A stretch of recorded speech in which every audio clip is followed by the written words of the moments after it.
Hi, yep. Hello, Ben. Ben, Baron, buddy, you okay? got a head cold. What? How do you get? You did. What I happened? did. How'd it happen? I had to go to a little kid's birthday party, and the little Rugrats, one of them got me sick. Do you Uh, know little kids? do I know little kids? I was a family friend's daughter. Had to Okay. go. Your family's or May's No, family? May's family, significant Okay. others, family friend. Like, of course, I shouldn't have even had to be there. Now I'm sick. I swear to God, I'm like those tribes in the Amazon where they like can't go and like integrate them because they're not immune to normal people. Like when I go outside, this is what happens. I get sick. When when was this? I talked to you like I don't know, 16 hours ago. I feel like I saw you on video and you were not sick and you I found know. time to go to a kid's birthday party and get sick in the meantime. Yeah, times move fast up in the NY. We get stuff done up here. It just hit me. I don't know, but I'm here playing hurt for a Wednesday from A to B show. What can I say, people? So sick. Yeah, truly sick. All right, yeah. This is from A to B, presented by Osmo.com. I'm Andrew. That's Ben. Wednesday edition. This is the Wednesday night edition, essentially, but the golf tournament starts in like 5 hours. It locks at 8 p.m. Eastern time this evening because it is the prestigious TPC Kuala Lumpur. So we are basically doing the last minute kind of lineup construction, talk about plays we're more into, less into. Often this will deal with weather. There is a ton of weather at this event, but it kind of there's nothing you can do about it because everyone tees off within 2 hours of one another. Yeah, it's only 78 guys.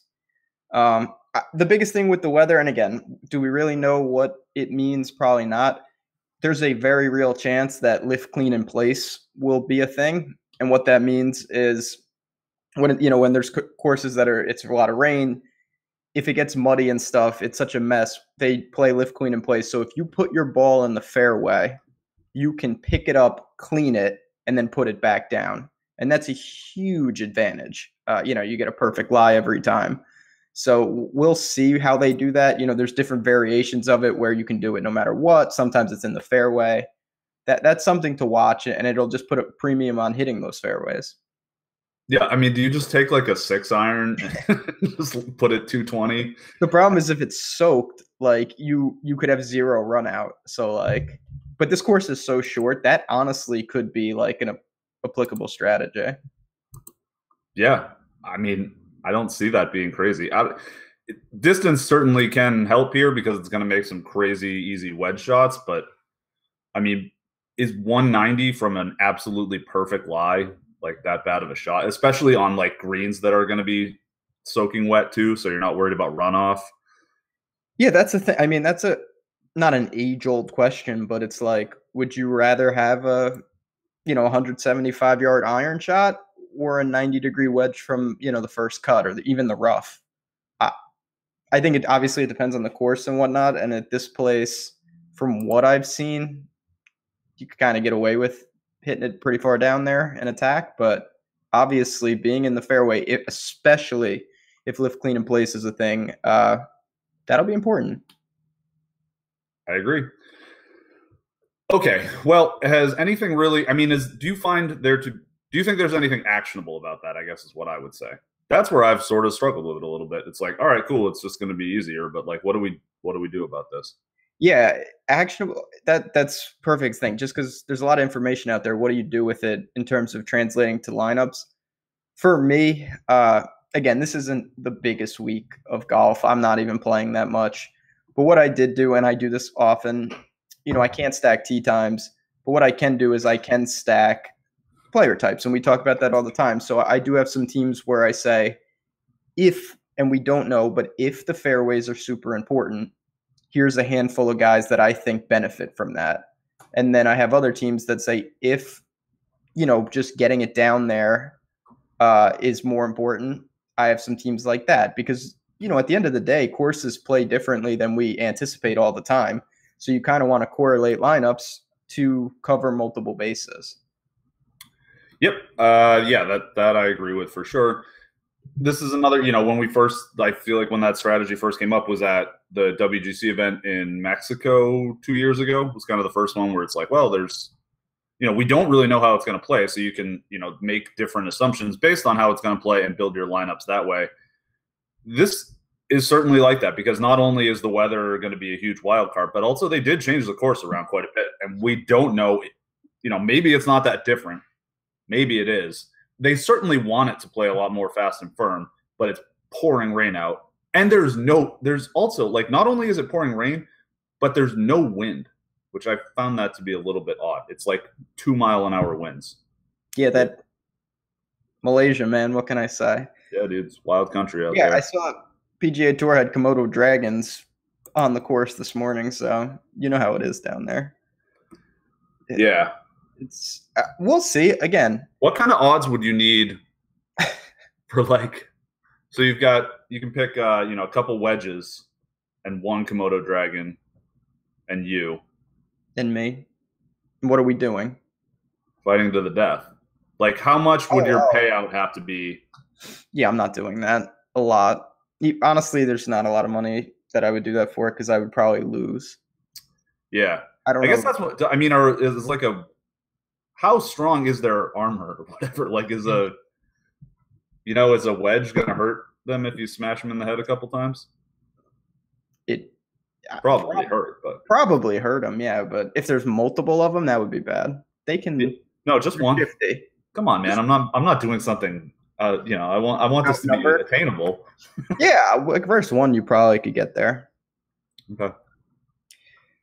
Anyway, it's not like a hippo where if you hit it with a club, it's going to get more pissed. Hippo, you're always done. Don't mess around with the hippos. The moral of the story, yeah, exactly. Never mess with a hippo. Okay. Do you think that we see? And again, we don't know this, but I do think there's a chance for radically different conditions. Now, what that means, honestly, is up in the air. But between them changing to Bermuda and the rain, not that rain is, it's probably super common there. I do think maybe this is a chance to say, if you want to play this narrative, say we don't have strokes gain data. So what does that mean? Everyone's going to probably rely on course history. I'm going to actually swerve and say this is a somewhat different layout and bank on maybe different types of players, guys who have somewhat struggled here. I wouldn't fault someone for really trying to buck the trend and pick up ownership that way. That's what I would prefer to do. That's where I'm sort of leaning. I think that this is one of those bets, right, where, maybe it's 60. I mean, again, no idea. But say it's 60-30, 60-40, 65-35, that it plays like it used to. That is really like the way that it's going to be, just the same course it's always been. Even if it's more likely that happens, I think more than 2-1 people will play it that way. So you can pick up an edge by going the opposite route. It's one of those bets that you're probably going to lose, but if it pays off, the payout's much higher. So, and that's, again, 78-man non-cut. Like, what are you really? But what? It's hard to break this down vanilla. You kind of just have to do something. Yeah. Also, we always say this, it's fun to get, if you want to sweat it tonight, go ahead. But I wouldn't be spending that money until, late on Saturday, early Sunday morning, because it changed when everyone is through the cut. The swings are unreal. You could be in first and then you could not even cash. It's wild. Yeah, it's not fun sometimes. Been on the wrong end of that stick a couple times. Non-cut sweats are just ridiculous. Yeah, it's really silly. Cool. Any players you are warming to more than you thought you were going to initially? You got me on a little Sneds, which that's not, he's a good player. I really see that, if it becomes a wedge fest, that guy, he always putts well, and he's just a great wedge player. He always has been. Should have won last week, didn't. Austin Cook, another one of those guys who, again, we talked, he has a low rover, which you have described, but within rounds, he sometimes is erratic. He's not immune to putting up a big number, which is, of course, not something I want to see. But at the same time, it does show that his scorecards get more interesting than you would think for a guy that's somewhat steady. Yep, I agree with that. I'm down with a little bit of Cook. I don't love that guy, but I don't really either, to be honest. But this is again, I think he's a guy where I look conceptually, I'm just like, this doesn't seem like the greatest fit. But then I dug in a little more, and it's like, okay, he's pretty nifty around the greens, which I'm not ruling out being a factor. It doesn't seem like it. It's more tee to green. Obviously, you got to putt. But 7,100, don't expect him to be overly popular. You could do worse than that in a field like this where there's just some glaring garbage players. There certainly are. Are you messing around with any of like the non-real people? No, I don't have a single player I've not heard of in the lineup. That's fair. Do you? No. I feel like there were a couple guys like if I was I saw that John Catlin was going to be like 3%. I don't know who that is. Like that. I don't either. Justin Harding. 100 teams, I would have like 5% Bueller, that Indian guy. I've seen him play a little. He's played in Europe. Some of these guys play on the Asian tour. And wait, what guy? What's his name? Bhullar. Oh, okay. Yeah, I've seen him. Like he's done something. Not that he's a great player, but he's. I don't think that's pronounced Bueller, man. Well, Ferris, you know how it is. I think that's just Bular. Bular. Yeah. You know me with my pronouncing. Coffee time. Fire. A tradition unlike any other. That's how you know it's basically that's when I slept late because it's 11:30 my time, so the coffee maker I think goes off 2.5 hours later. So that's when I make the coffee at like 9 a.m. because I got up late. What's up, Hunter? We see you in chat. Any NFL on the agenda today? We are going to talk some NFL a little later in the show. We're just kind of giving our last thoughts on the golf just because it locks tonight, which is atypical for golf. But then we're going to turn our focus into some NFL topics. First look, we have a couple of questions on the docket just about the slate coming up. So that will be in a bit. It won't be long. I mean, we're almost done with this. This is not a long segment for the. No, there's not that much to say on the golf this week. It really is just be cognizant that it's only 78 guys non-cut. If that means you want to leave some money off the table, on the table, I think that's very reasonable. Not opposed to that. It's just kind of a week where I'm making some lines, getting a pool of guys that I don't mind, and just kind of throwing it at the wall. I didn't get too in depth just because we don't know. We don't have the strokes gained data. Right. I am going to play a little bit of Bular. Thank you for talking me into that. I do play 100. I usually put 150 lineups into the $5 or $6 contest for fun because why not? Yeah, because it's fun. So I have done that, and I will up my exposure to that a little bit. I'll play 10 of those for you boy. He's like, you're talking super low owned, and the upside for me is there in a field like this. Okay. You know who I've found myself warming to, which run far away. I'll tell you this right now because this guy sucks when he's not chalk, and he's amazing when he is chalk every single time. But your boy. Yeah, I liked him yesterday. He's not getting any noise. No. This is Mark Leishman, by the way. Yes. We did the thing where we didn't finish the sentence and knew what the other one was talking about. Clarified the name. I think Leishman, he was one, and again, we've talked about the hard reset where maybe it happens, maybe it doesn't. He really wore down at the end of the year. So I'm hoping that we see kind of a new Leishman. Yeah. Holy crap. Ponta just said Hostler has gained 17 strokes in 5 tournaments since the PGA. That's on the greens, and hasn't finished above T33. Yeah, because he can't do anything else. He's really bad. Mark Leishman, though, I do like in a putting competition, so it could be fun. Could get lit. Yeah. People in chat liking liking the frames, appreciate it. May going ink it's big. I would put on contacts, but my eyes are killing me because I have a cold. No fun. Got a little of this Warby Parker. Speaking of when you said like run far away, you know who I thought you were going to talk about was Ollie. Oh, Do you have any interest in him? I mean, I wasn't planning. I generally don't. He's one of my least favorite players. I don't think he's any good, but he does troll sometimes. It's He not a. just so I'm away. I'm not on him. I'll put it like this. First of all, he lost 9 strokes on the approach last week, that's really hard to do. Not for him. Remember the week where he like gained not literally 9 strokes on the approach, and everyone's like, "This guy's a really good iron player." It was like that might be an outlier. You know, you can get hot with the irons. It's more stable than the putter, but I think he got hot with the irons that week, and then the next week he was just awful again. Yeah, the thing with him is, and it's a fine line again. You can use the same argument on different guys in different directions, and it's tricky. You know, you could say with him, well, he guaranteed 72 holes here, and he makes a ton of birdies, and that's true.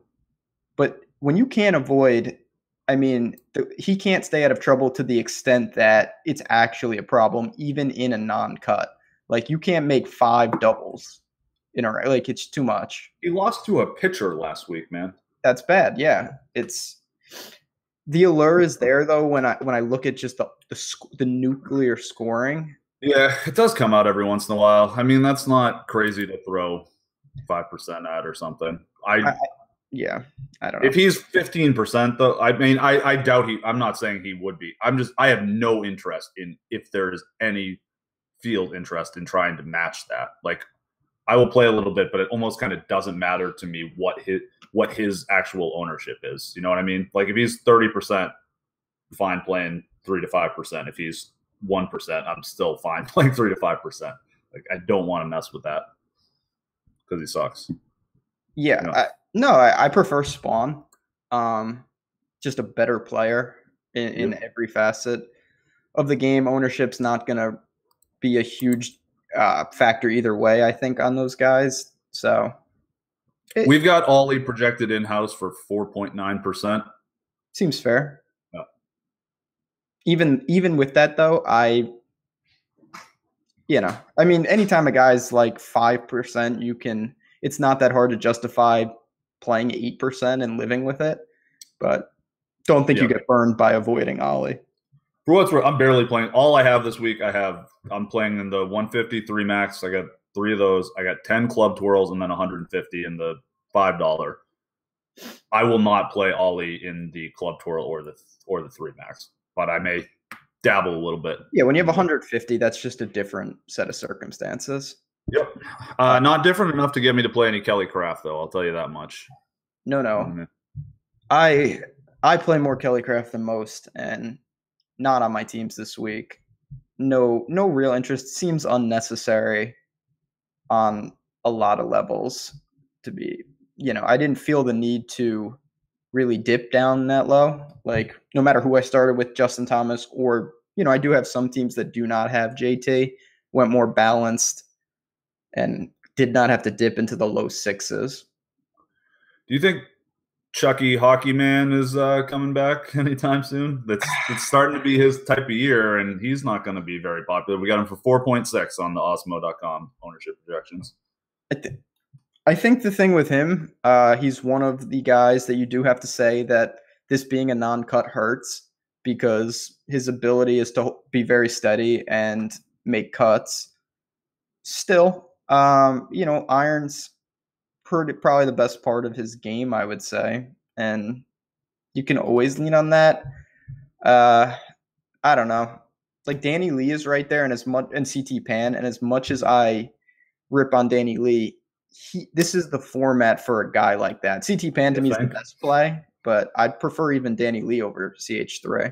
I think CT Pan is going to quietly be one of the highest owned plays, though. Does that turn you off? It does to me significantly. It's like he's projecting for 20+% owned. That's a tough ask at $8,000 for CT Pan. Yeah, we've seen this before with CT Pan specifically. Again, it's easier to fade. For me, the allure to fade high ownership is much more at a cut because you can get paid off immediately. It's a deterrent for sure. I'm hoping that he comes in the teens. I'm going to be over. I really like him this week. It's not enough to get me off him. So it's not something I like to see. And I totally get saying, you know what, I'll split it and go Danny Lee, Hostler, Uline, people like that, if you wanted to. Maybe not Uline. That guy stinks. That's also a tough range to fit people in from for me because I found I really like.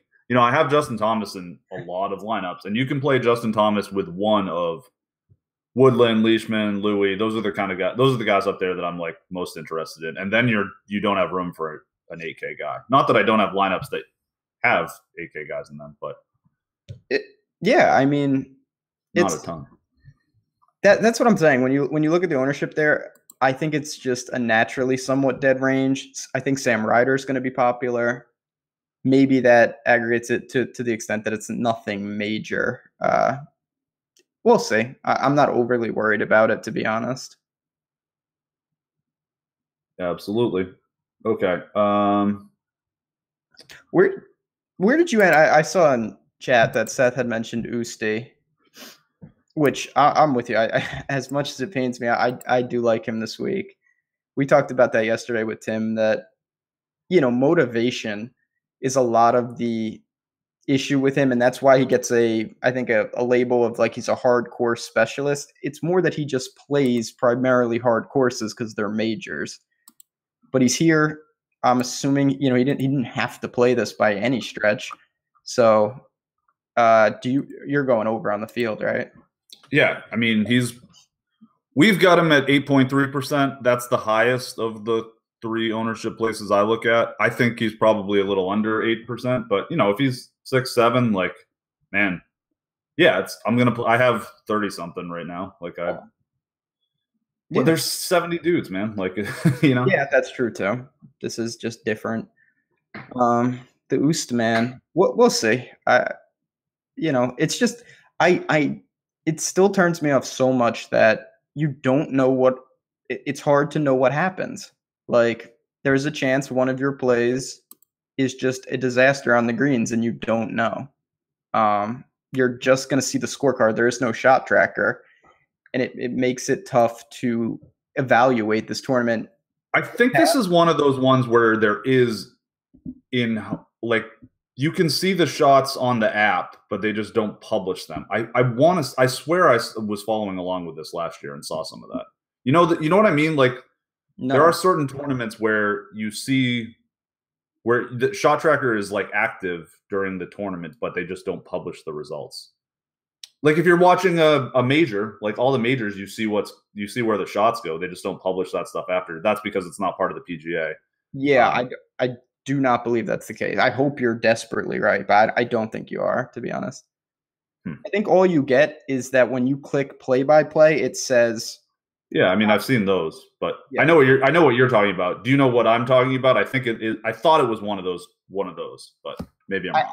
Well, we'll find out. We'll find out in a couple hours. That would be great. I just feel like I would have remembered that. Yep. Question from the chat. Jeff Wilson wants to know, what do you guys think about Xander this week? It's a tough price, man. It's expensive. Yeah, he's Xander, as much as if you watched us in the past, we're not the biggest Xander fans. He's a really good player, and in a field like this, he's certainly towards the top, but he's priced like that. So it's you can always justify starting there.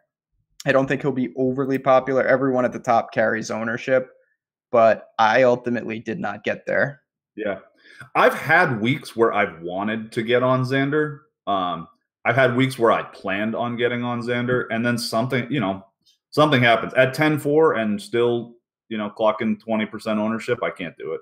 His off the tee game is great. It's a true asset. He should be in good shape, setting himself up. But again, it's a cost thing. It's, you can't play them all up there, especially when I'm toning down my volume a lot more than I normally would. So yeah, that's where I'm at. If he was in that Sneds Kyle Stanley range, I certainly would be giving him a different look. Yep. How much salary are you willing to leave on the table is another question from. That's a good question. I am Universe. So for me, I think people sometimes get too crazy. Like you don't need to leave thousands on the table. In a tournament like this, though, if I had a lineup where I really liked it and it had say 500 left or 700 left, I'd be okay with that. I don't think it's crazy. Yes. We mentioned this fairly often. It's worth saying again. At a normal event, at a normal like full field with a cut, there's real players everywhere, or whatever. Not even, it doesn't have to be real players everywhere. Normally, if there's $400 or $500 left on a team, I look and try to make an improvement.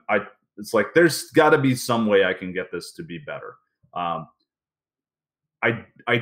don't think it makes sense. I don't think it's a popular strategy anymore. I do think at the beginning, when people were first getting into PGA DFS, there was a lot of talk of like, just leave $800 on the table and you'll have a unique lineup. You can do something to improve your lineup if you've got that much on the table at a normal event. At something like this, it's kind of whatever. I wouldn't do it, if that means that you're playing the guys you've never heard of. If that means you've got Ernie Els in your lineup, just kidding. I mean, I've heard of Ernie Els, but he's 68 or something like that. But if you've got Ernie Els or Sang-Hyun Park in your lineup, don't do that. There, I would spend some more money, but I don't think it's dumb. It's crazy to leave $500, $600, $700, $800 off this week. I think if you're going like $1,500, you've done something wrong. And that's not to say, like, of course, it's you could leave a ton of salary off and it could work, but that doesn't mean it's the right move. Like it's just like in the NFL or any other sport when they show the perfect lineup. It certainly never adds to 50,000. Sometimes it's like 42.5. Yeah, but if you played Xavier Grimble, you messed up in the first place. Doesn't mean you should do that. So there's a line. I recommend leaving some off this week. It really will bring down. It's amazing how many people build right to 50K. Your dupe chances are a lot bigger. So you can do it, but keep it within reason. Don't bump down to a guy that's way more suboptimal when the ownership's going to be relatively the same. Yeah. Yep. I think, and what you're saying is right. It's, 49.5, 49.6. It's going to be amazing how many fewer teams have that than 49.9, 49.8. Like a lot of people I think more than $200 starts to make people feel weird. That's what, it makes me feel weird. So same. No, I'm with you, but sometimes you have to embrace that. And again, 78 guys, this is the type of time to do it. There's just, as Chat's just talking about, you can play chalk, but then you need differentiation. And that's the whole key. I have lineups, a couple that add right to 50K, and I'm not worried about them because they have weird combos. If I played all the chalk there, I would look to leave money because that's differentiation. Yeah, that's a really good point. That's an important thing to bring up. In a lot of my lineups, like the guys I'm playing aren't particularly popular anyway, so I'm not as worried about the money part. Yeah, you don't have to be. You could build vanilla. Yep. Yeah, if you want to play all chalk, if you want to play RCB, JT and Lahiri, CT Pan and Lahiri lineups, like maybe leave quite a bit off there, or just do something. And just crazy. To flesh out the point, maybe too much, but I'll just say this: just think about it logically. If a large number of people are doing what you're doing, and you don't differentiate, then even if you get it all right, you're still with a crowd of people. And in these top-heavy tournaments, that's not the answer. So you need to figure out if these 4 chalky guys that I like all explode, how do I get paid off? And the only way you can get paid off there is to have the 2 guys that beat all the other people's 2 guys. So how do you be different there? And that's really the key. It's no good getting it right and still getting left behind or not paid off. Yep. And it's just frustrating sometimes. Like I've had a couple times where I had played like my cash team in the $300 to $500 tournament, which is a little bit of a smaller tournament. And, say it's the week that the cash team just happens to go nuts. And, I'm often going to have a lot of chalk on my cash team. Not that I'm playing the guys because they're chalky, but the guys with the best projections tend to be the chalk. I remember there was one week where I was like in 3rd place going into Sunday in the 333 or the 444 or whatever the hell it was.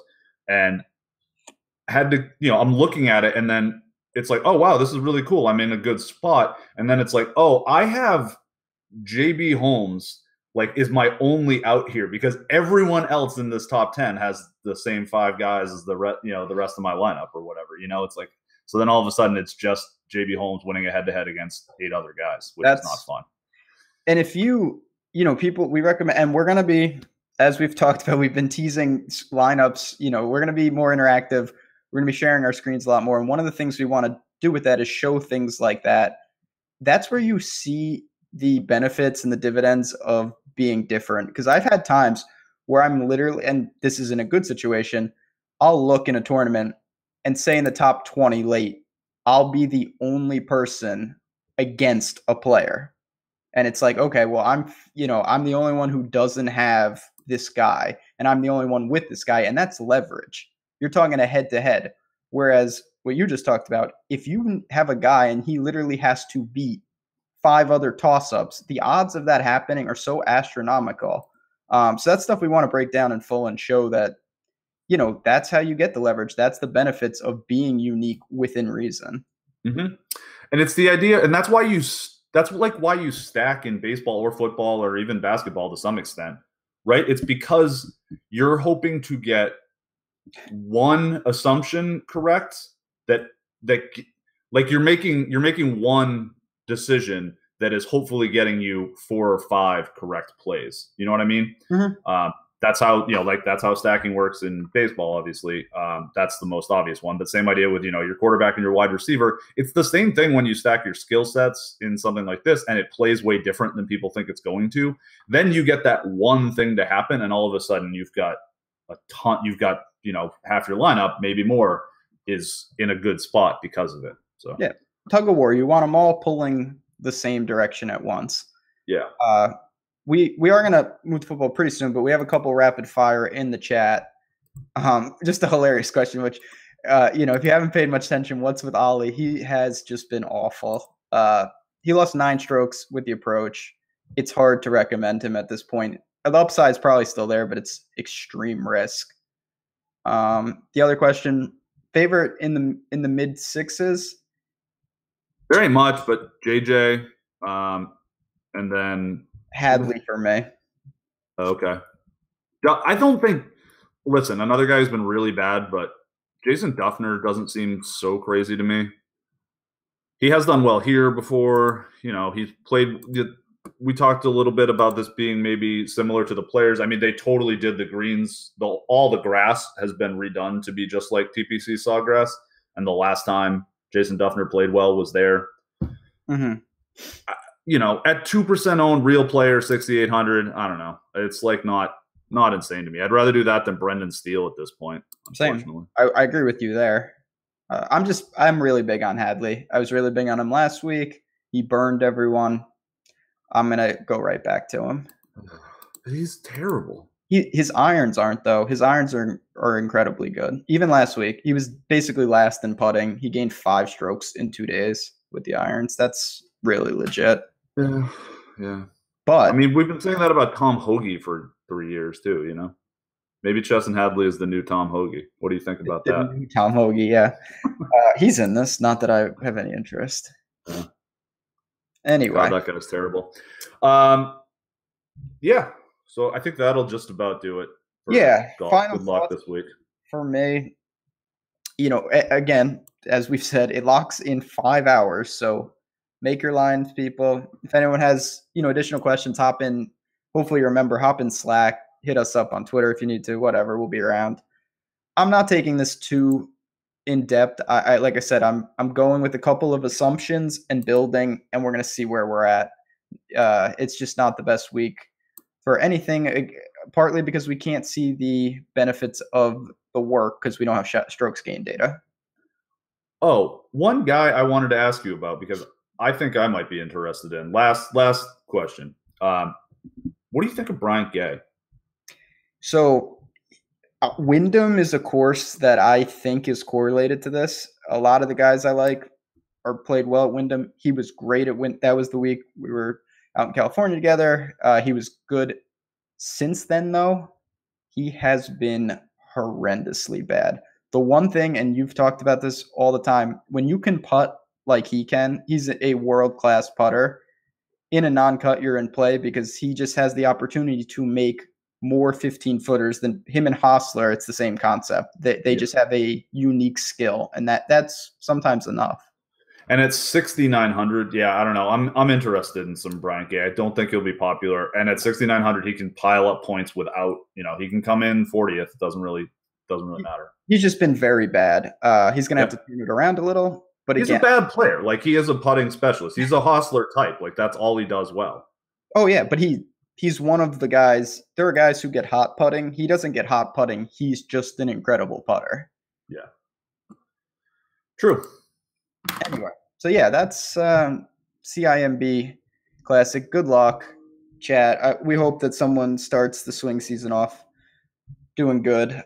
Anyway, we do have a little time left. You want to talk some quick thoughts for football before tomorrow? We got Lofty. We'll be talking, the three fellas. Yeah, we'll get into it a little bit more. I mean, a lot bit more tomorrow evening. But yeah, just a couple points to bring up. I don't know, some things that stuck out to me.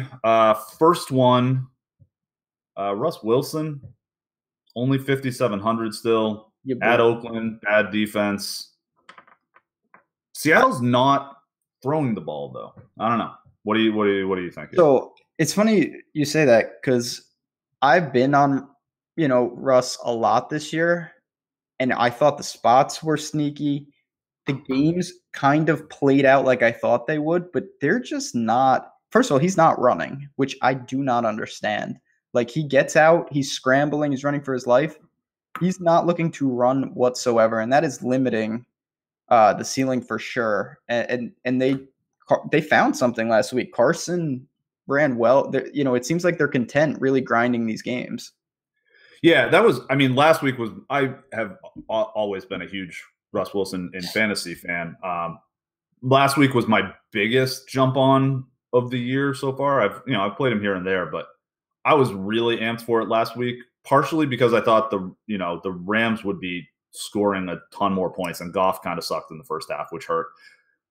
The other thing about it was, okay, the Rams are going to score a ton of points. Seattle's going to have to keep up with them. And then the Rams defense is quietly, we've talked about this too. Like, they have some monster studs, but they're super thin. So, like, just losing a piece like Talib and then having Peters be a little bit banged up, it's also been bad, low key bad now. Well, I think it's because he's hurt, and that's been a real problem for them. They have not looked particularly. Aaron Donald is amazing, and Ndamukong Suh is a hell of a second best player on your defensive line to have. But really, other than that, they're kind of screwed. Look, the Joyner, the safety, is pretty good, but they don't have a ton of talent otherwise. So I was thinking, like, hey, cool, the Rams are going to score a ton of points. Seattle's coming back. Russ is going to have some easy time throwing. He's as well equipped as there is in the game to deal with someone like Aaron Donald coming at him up the middle. But the problem was they were able to run the ball. That hurt.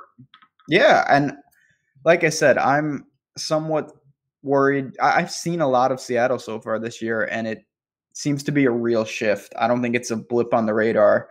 They're not maximizing, maybe they're maximizing their win potential, which is all they should. They're not maximizing Russell Wilson's potential for fantasy points, and that's all we obviously care about. So yeah. I'm not saying I'm not into it. This could be a good buyback spot with Doug Baldwin after he was horrendously bad. So, but it didn't stick out to me overly just because there's so many good quarterback options every week. I am really interested in Tyler Lockett, I will say. Oakland is a very slow defense, slow corners. And like we saw it last week, Tyrell Williams came back from whatever. He didn't have a big game. It was like 10 points, but he caught a 45-yard pass. I think Lockett is live to catch a couple big ones. I have played Tyler Lockett every week so far. I've been way over, and he's been great. He's catching touchdowns. He burned the shit out of Peters last week. He's a good player. I'm a big fan of his, so I like it. He's very fast. Quite fast, yeah. It's true. I was just going to say, Patriots-Chiefs not on the slate. I didn't realize that the last time we had talked a little NFL, so we don't have to worry about that game. That'll make it interesting. Yeah, I'm going to play some Thursday, Monday to get some of that game because really like Mahomes this week. Interesting. Yeah. It's going to be listen, Kansas City has owned New England for a while, and there's a reason for it. So I think that those guys are all in play. It's going to be a shootout both ways. You know what the over-under on that, what the total on that game is? It's got to be, I wouldn't be surprised if it's pushing 60, to be honest with you. I have no idea. Yeah, I would have said like 58-ish, but I don't know. We saw 58 for Pittsburgh Atlanta last year, which was the highest of the year. Yeah. I mean, who knows? Like I said, to be honest, I'm not concerned with the game too much just because it's not on the main slate. 59.5. 15. Yeah, that's a lot. That's a lot of bananas. All right, Zeke is home against Jacksonville. Does defense matter? No, we're not going down that wormhole. Yes, we are. Yeah. Why not? Does defense matter? Yeah, it matters. But how much is certainly up for interpretation. The sites, I just say we're not going down this wormhole, then we're going to dive right into it. For me, and again, I'm not super data driven. I'll just say this. The sites, certainly the algorithm factors that in. People certainly factored in it with ownership. So when you weigh everything, maybe it's doesn't matter in the sense that it's leading people to overvalue it.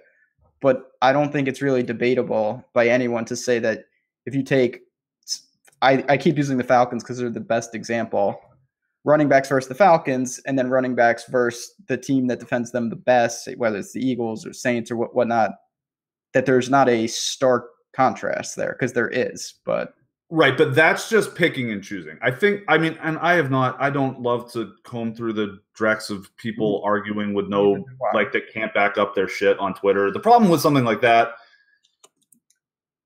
the nerds came up with something that found that defense is not statistically significant. I don't doubt that, because if you look at it on the whole, when because it's a gradient, right? It's like a gradual thing, and it's, what it made me think of, and I think that this is probably the best way to explain it, is, especially since we're on a golf show, is I think it's course history, right? It's, if you look at it on the whole and take all of, hey, what this guy has done at X place, or what this team has done against X team, or what this position has done against X team, you're not going to get a statistically significant, R squared value out of that. Whatever. R squared. You won't see a correlation. Okay. R squared is it's the percentage of the variance that's explained, whatever, by the regression line that you're trying to make. That's what these people were using, I would assume. So you're not finding a statistically significant correlation on the whole. That doesn't mean there are not counters to that, right? There are certain guys, the Luke Donalds at RBC Heritage, right, where the course history does matter. And I'm guessing that I would say that there are probably certain defenses like that too. Like, maybe it doesn't matter when you look at the whole thing, but something like Jacksonville, or in the other end, Kansas City, does. Yeah. So the extremes can matter. It's a point that you would need to flesh out. If you just completely disregard course history on the whole, that's stupid. Wow. It's something you need to look at, whether you factor it in or not. I think not being cognizant. Another data point. Yeah, sure. Okay. Not being cognizant of it is just foolish. There's a lot of golf Twitter guys that would get a little up in arms about what you just said, though. I don't know, because I think they would agree. I'm more on their side than not. I think course history is wildly overvalued, and maybe defenses too. But I do think that defense is generally overrated. But I don't think that's what was being thrown out there, and I think that was intentional, because that's why we're talking about it. That's why everyone is. If there was a well thought out, nuanced take, you don't get the hot fire emojis on Twitter. Right. I mean, my favorite part of this is the people that are pushing back on it. At least the people who said defense doesn't matter did a study and have shit to back their claim up. Everyone else is just you are, I don't know, and whatever, they're trying to do that. But it's the people that are pushing back on that are making even less of a valid point. You know what I mean? Even if it seems like what they're saying is easier to defend. Yeah, I get that. Again, this is a whole. If you found an edge like that, my first thought would be to monetize it, and that doesn't seem to be happening. So I don't know. Whatever. that's yeah. That's a bridge too far, buddy. We can get into an argument. It's all right. We're still friends. We can. No, I don't have time for wormhole arguments. Well, you just went with the biggest trap of all. You're like, well, he doesn't play, so therefore he doesn't know what he's talking about. It's not even doesn't play. It's people wanted to do it in a vacuum. Like, if you're saying that defense is completely irrelevant, like I'll pick a defense and you pick, like you select defense and we'll wager on it. Why would you not do that? That just doesn't make sense to me on any level. Mm-hmm. I mean, I never get that. Like, why wouldn't you want to? It's easy to make a claim, and then if you have data, why would you not want to flesh that out? I don't know. I mean, not everyone likes to gamble on whether or not you can throw a poker chip into an ice bucket while you're waiting for your dinner reservation. You know? That's fair, but no, I mean that line I don't really get. Like, I really don't. If you don't gamble, of course, but if you're saying like I would bet this, and then the people are like, okay, I'll take that bet, and it's like, whoa, no. But anyway, this is irrelevant. I don't know, whatever. It's fun. It's the big debate. We got, every time there's something crazy, like, we get a new Hitler in the bunker video. That was yes, Head Chopper's tweet. Well done. Shout out to him. We didn't mention. I'm not diving back. I'm just looking at the chat right now, real quick, because this is worth bringing up. Someone just said Cam Smith. He's a guy he's going to be popular, and I totally get it. I might come in a little underweight, but that's just because I expect his ownership to be really high. I think if you like him, you should play him this week. Yeah, same. I will be under just because I think he's 20+% owned.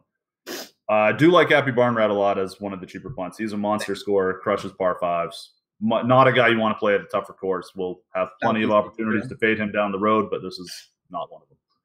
Yeah, right with you again. All right. Another question. Let's get you riled up again because you're sick and it's easy. And told me. I just die on air. Listen, we've gotten public feedback on this before. Our shows are always better when you're just a little bit tilted. So maybe you should just be sick more often. Maybe you need to start drinking more because you're awful hungover. That's true. I think we need to get that back. All right. See what we can do. Yeah. All right. So last question. Can terrible player, bad player, Josh Allen do anything? Because him, Shady, and Kelvin Benjamin combined is like $13,000 or something like that. Well, Shady might get traded, which will be interesting in itself, but that's not what we're really talking about. Well, then all of a sudden you've got, Chris Ivory is probably even cheaper.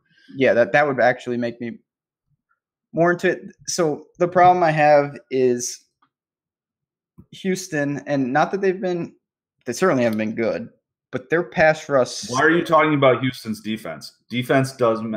Here we go. Yeah. So when Josh Allen takes 5 more sacks than he normally gets, which will give him now 10 sacks on the day, I worry about that a little. And we both real talk, and I think you agree with this. Anyone who has a really fire Josh Allen take one way or the other right now, I think is doing a disservice. We have no idea what he is because there's nobody who could succeed in this spot right now. It's not a feasible spot for him in any. The spot being he has 0 offensive line. Yeah, he has. The spot being. Did I cut up? Sorry. Go ahead. I heard you. Yeah, he has no line. He has no weapons. It's not a thing. Like I think it's ridiculous that on these shows on ESPN, like, they're like, I think Baker was the most impressive last week. Well, yeah, when you have a good team, a really good team around you, like, I don't think that's impressive at all. They should be winning games. The Browns team actually has some talent on it. Buffalo has nothing. I've used a little Kelvin Benjamin here and there. It hasn't worked. The only thing, and we'll talk about this tomorrow. Sucks. He's not good. Him and Zay Jones. We'll talk about this more in depth tomorrow. If there's a tangible benefit in the sense that I can really jam in a lot of the top tier, and I like that, maybe you go with an off-the-wall stack. But we've both talked about it's really hard to punt QB these days because if you don't get 25, you're being left behind severely. Yep. That's where I wanted to go with this is Mhm. that, okay, he's 13K, but the quarterback wide receiver stack is the most important part of your team. So you have to get that right.